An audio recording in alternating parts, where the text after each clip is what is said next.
Hello everyone, I am Muskan Rathi, founder of AMA legal solutions. जैसे कि आप जानते हैं कि फिजिकल शेयर्स कन्वर्जन के लिए डेडलाइन आई हुई है, आपको स्क्रीन पे अभी दिख भी रही होगी। आज हम इसी से रिलेटेड आपसे बात करेंगे और recovery of shares and physical shares को डीमैट में कन्वर्ट करने से रिलेटेड सारे इश्यूज को डिटेल में डिस्कस करेंगे। आज के समय क्योंकि हम इस मार्केट में ऑलरेडी स्टैब्लिश्ड हैं और हम देख रहे हैं कि डे टू डे बेसिस पे एक शेयर होल्डर शेयर्स को कन्वर्ट करने में क्या क्या इश्यूज फेस करता है, इसी दौरान हम लोग किस तरीके से शेयर होल्डर की मदद करते हैं, उनके शेयर्स को रिकवर करवाने में कैसे इश्यूज को सॉल्व करते हैं, भले ही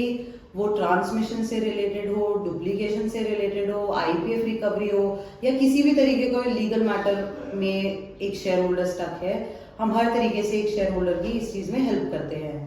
now let's go into the details as to एक एक इंसिडेंट कैसे कैसे हम कवर करते हैं। Let's start with KYC and signature verification, जो एक प्राइमरी स्टेज है फिजिकल शेयर को डीमैट में कन्वर्ट करने का, विच इज ऑल्सो मैंडेटरी।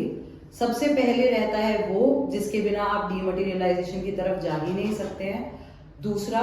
एक बहुत ही common incident where in clients अपने फिजिकल शेयर्स को किसी रीजन से या तो खो चुका है या वो डैमेज हो गया है, क्योंकि हम भी जानते हैं पहले बहुत पुराना था ये समय जब लोग फिजिकल मोड में शेयर्स खरीदते थे, आजकल तो डीमैट में होता है।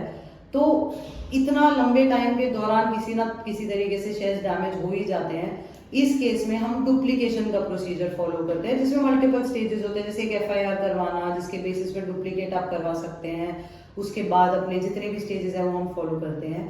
दूसरा एक कॉमन इशू है ट्रांसमिशन ऑफ शेयर्स, जहां पे एक ओरिजिनल शेयर होल्डर की डेथ हो जाती है एंड उनके फैमिली ट्री में जितने लोग आते हैं वो क्लेमेंट बन के उसको क्लेम करना चाहते हैं। अब इससे related legal heir certificate, wills, succession certificate हम वो भी बनवाते हैं। तीसरा मेजर इशू है रिकवरी फ्रॉम आईपीएफ। अगर आप अपने शेयर्स अपने डिविडेंड 7 साल से नहीं रिकवर कर रहे हैं, नहीं डिपॉजिट करवा रहे हैं, तो आपके शेयर्स एंड डिविडेंड्स दोनों आईपीएफ अथॉरिटी में चले जाते हैं, जिसको रिकवर करने के लिए कॉर्पोरेट फाइलिंग करनी पड़ती है, जो एक कॉमन मैन के लिए बहुत ही डिफिकल्ट टास्क है। Because we have a professional team of lawyers and CS, हम ये टास्क बहुत इजीली एंड 100% सक्सेस के साथ कंप्लीट करके देते हैं। अदर इश्यूज में आ जाता है जैसे सिग्नेचर डिफरेंस, क्योंकि अगर किसी ने 30 साल पहले शेयर्स खरीदे हैं,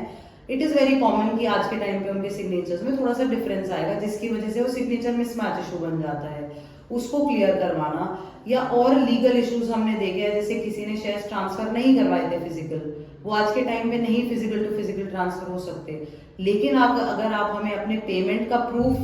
प्रोवाइड कर सकते हैं तो हम थ्रू कोर्ट ऑर्डर्स आपके वो शेयर्स आपके नाम पे आज भी ट्रांसफर करवा सकते हैं। या जैसे डिवोर्स का इशू है, आपके एक्स स्पाउस के साथ आपके शेयर्स खरीदे हुए थे लेकिन आज की डेट में आपका डिवोर्स हो गया है एंड आपके पास कोर्ट की सेटलमेंट डिग्री है, हम उनको भी इंडिविजुअली आपके नाम पे ट्रांसफर करवा सकते हैं। So I don't think you should waste this opportunity and इस टाइम का फुली यूटिलाइजेशन करते हुए और इस डेडलाइन से बचने के लिए आपको हमें अभी कांटेक्ट करना चाहिए, ताकि हम लगे हाथ टाइम के साथ आपका ये काम करके दे और आपकी वेल्थ को सिक्योर करने में हेल्प करवाए। Thank you.